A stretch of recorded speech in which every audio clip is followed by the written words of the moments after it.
নেই, যে ধর্মে কোনো পরকে হিংসা নেই, যে ধর্মে মানুষকে নিন্দা নেই, যে ধর্মে মানুষের কথা বলে, যে ধর্মে মানুষের আত্মচেতনার কথা বলে, আমার সেই ধর্ম সনাতন ধর্ম।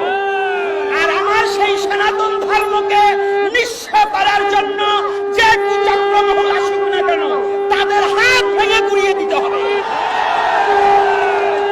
আমার সনাতনের প্রতি বিন্দুমাত্র আর চোখে তাকালে তার চোখ তুলে দিতে হবে। কারণ এই ঘুমান্ত প্রাণীকে খুঁচা দিয়ে জাগাবার চেষ্টা যেন কেউ না করে। 8 দফা দাবি করেছে, বেশি কিছু নয়। সনাতনী, একটু আগে আমার এক বাবা বলেছে, আমি একমত। সনাতনী কখনো ভিক্ষার থালা হাতে নেয় না, সনাতনী কোনো কারো দয়ায় বাঁচে না। সনাতনী যুদ্ধ করে বাঁচতে শিখতে হবে, যুদ্ধ করে বাঁচতে শিখতে হবে। সনাতনী কারো দয়ায় নয়। তো যে জাতি দয়ায় বাঁচতে চায় না, যে জাতি ভিক্ষার হাত বাড়িয়ে দেয় না, তাদের প্রতি কেন এত নির্যাতন? শুধু আমি একটা কথা শুনেছি, আমি পূর্ববর্তী বক্তাদের একটা অনুরোধ করব, কোন সরকার নয়, কোন বছর নয়, কোন সাল নয়, ৭১-এর পর হইতে যতবার যে সরকার এসেছে, প্রত্যেক সরকার সনাতনীদের প্রতি নির্যাতন করেছে। শুধু কোন এক সরকার নয়। আপনারা জানেন 19 সালে নানুয়া দিঘির পাড়ে হনুমানের পায়ে নিজেরাই কোরআন রেখে যে মন্দিরগুলাকে ভেঙেছিল, যে সনাতনী যুবকদের হত্যা করা হয়েছিল, আওয়ামী লীগ সরকার তার বিচার করেনি। 21 সালে ঠিক আছে, যাক আমার ভুল হতে পারে, তাহলে 21 সালে যে ঘটনা, তারপর থেকে যত ঘটনা, আওয়ামী লীগ বলেন, বিএনপি বলেন, জাতীয় পার্টি বলেন, সনাতনী এই বাংলাদেশ টিকে আছে সনাতনী জাতির সম্পত্তির উপরে। দাতব্য যত চিকিৎসালয়, দাতব্য যত প্রতিষ্ঠান, আপনার জগন্নাথ ভার্সিটি থেকে শুরু করে এই রমনা পার্ক পর্যন্ত সমস্ত সনাতনী জাতির সম্পত্তি। এই বাংলাদেশের মধ্যে যত দাতব্য প্রতিষ্ঠানগুলো প্রায় সনাতনী সম্পত্তির উপরে দাঁড়িয়ে আছে। জাদুঘরের যত মূর্তি আছে সব সনাতনীদের মূর্তি। জাদুঘরে যত সংস্কৃতি আছে সমস্ত সনাতনীদের সংস্কৃতি। এই সনাতনীর সম্পত্তি দিয়ে বাংলাদেশের 12 আনি চলছে, আর এই সনাতনী কেন এত নির্যাতন সহ্য করবে? কি কারণে? এটা অন্তর্বর্তী সরকার এখন এসেছে। আমার জিজ্ঞাসা, আমার জানবার অভিপ্রায়, অবিলম্বে 8 দফা দাবি আমাদের মেনে নেন। এই 8 দফা দাবি আপনার কাছে আকুল আবেদন। আমরা সাধু সন্ত কেন পথে আসব?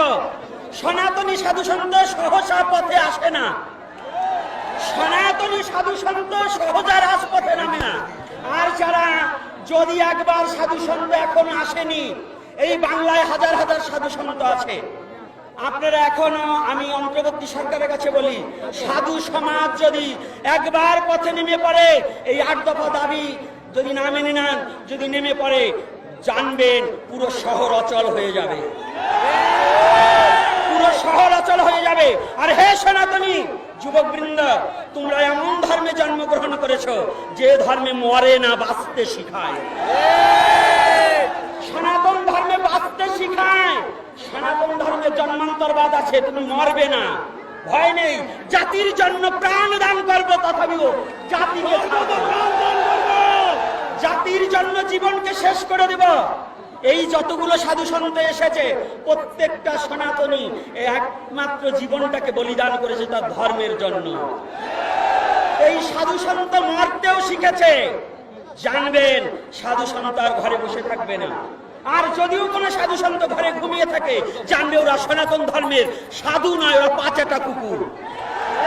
এজন্য বলবো, যারা ঘুমিয়ে থাকবে আর সনাতনী স্বার্থে না জাগ্রত হবে, ওদেরকে ভালোবেসেও লাভ নেই। আজকে আপনারা যারা এসেছেন সাধু সন্ত বৃন্দ, আমি প্রত্যেকটা সাধুকে বলবো, এবং প্রত্যেকটা, আজকে আমার যুবক বাবাকে দেখে আমার খুব ভালো লাগছে, আনন্দ লাগছে। এমন করে কোথাও এত সমস্যা দেখা যায় না। তবে এমন নয়, আরো জাগতে হবে, আরো আসতে হবে। প্রতিটা প্রয়োজন বোধে 8 দফা দাবি না মানা পর্যন্ত প্রত্যেক মরে মরে রাস্তায় রাস্তায় আমরা শুয়ে পড়ব।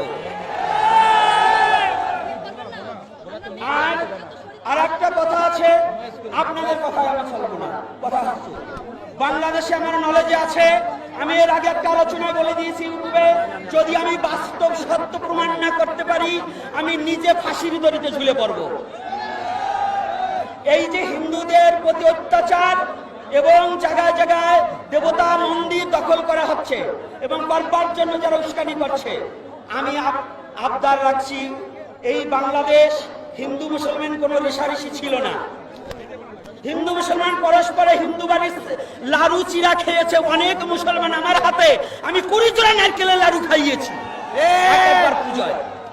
তাহলে আজকে কারা এই বাংলার বুকে কারা এই মূর্তি ভাঙছে, এটাকে তদন্ত করে আইনি নোটিশ দিয়ে এবং এটা তদন্ত করে আইন পর্যবেক্ষণ করে যেন এদেরকে চিহ্নিত করা হোক, এদেরকে চিহ্নিত করা হোক। আর সনাতনী যদি দুবার স্বাধীন হয়, শুধু বারে বারে শুনছি স্বাধীন, একবার 71-এ স্বাধীন হয়েছে, আবার এখন নাকি স্বাধীনের কথা শুনছি। কিন্তু যদি স্বাধীন হয়ে থাকে, হিন্দু কেন পরাধীন, সনাতনী কেন পরাধীন? যদি স্বাধীন হয় তাহলে কি এই দেশের মুসলমানরাই স্বাধীন হয়েছে? হিন্দু কি স্বাধীন হয়নি? সনাতনী কি স্বাধীন হয়নি? তাহলে আমাদের প্রতি নির্যাতন কেন? আর বরিশাল ভোলাতে পূজা করতে দেওয়া হচ্ছে না, কারা কাদের নির্দেশে পূজা করা দিচ্ছে না, এই নোটিশটা আমাদের কাছে পৌঁছিয়ে দিন। কারা এত বড় হিম্মত আছে বাংলার বুকে আমাদের পূজা বন্ধ করার মতো? খাচ্ছ আমাদের, পড়ছ আমাদের সম্পত্তি, এখন আর চেয়েছে আতাতে গেলে তোমার বাপ দাদার নামই নেই, আর সেই সম্পত্তি ভোগ করে তুমি আমাদের হিন্দুদের প্রতি নির্যাতন করবে, এটা চলতে দেওয়া যাবে না। এটা অন্তর্বর্তী সরকারের কাছে আমার নিবেদন। আর দীর্ঘায়ু করব না, আমার বাবারা আছেন, সাধু সন্ত আছেন, আর আমি সনাতনী মা ও বাবাদের কাছে, ছাত্র সমাজ নয়, আজকে ছাত্ররা আসেনি, আমার মায়েরাও এসেছে, আমার বাবারা এসেছে, সাধু সন্ত এসেছে, আমি সবার কাছে প্রার্থনা, সনাতনী রক্ষা করতে নামতে হয়, নামবো মাঠে, এই স্লোগান হবে। জয় নিতাই, জয় গৌর হরি বল। আমার সমস্ত অপরাধ ক্ষমা সুন্দর দৃষ্টিতে রাখবেন। জয় নিতাই।